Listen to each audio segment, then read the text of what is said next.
And it took everything from me, and it took my sanity. And so I made decisions while insane that led me to be incarcerated. And the enemy, I say Satan, really had me. And he really uses addiction to get a hold of us. I don't know about you, but he does for me. And so being aware of the spiritual fight that we have is so important. Ephesians chapter 6 talks about it. And for our weapons of our warfare are not carnal, but they are mighty in pulling down strongholds. We fight in the spiritual. I fight on my knees. I fight on my face. Amen. I really do. And in awe of who God is. And I can promise you, if you are struggling with belief, he is real.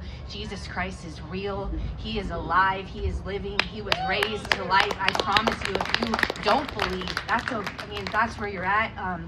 My prayer is that tonight, and I think everyone's prayer here, is that you come to the knowledge and understanding of who Jesus Christ is and the truth, because he is the truth, and that is the truth.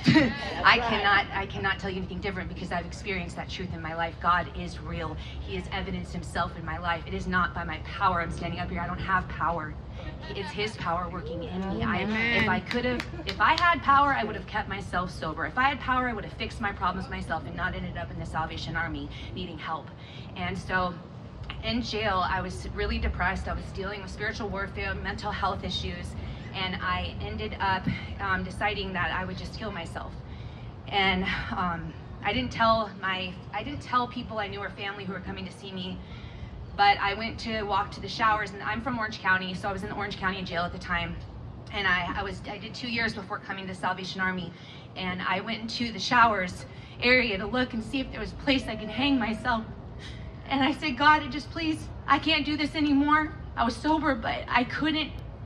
Because of the drugs and my choices, my sin, where it led me, I came to this place that was so dark, and I couldn't get out of it. No matter how many times I read my Bible, no matter how many times I prayed, God let me go through this for some reason. Because I said, why won't you take this away? So please, if I do die here, take me to heaven. Please take me to heaven. And I went to look in the showers. There was no place to hang myself, and the Orange County Jail had cameras everywhere.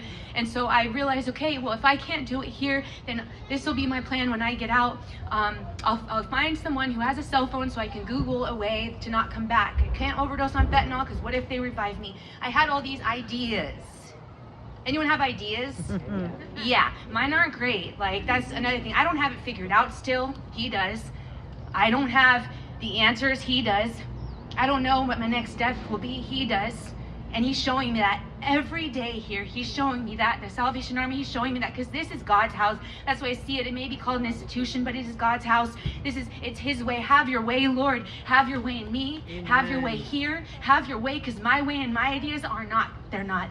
Come on. You know what I mean? And that was my best idea at the time, because I couldn't take this world anymore, this life anymore, and the enemy had me.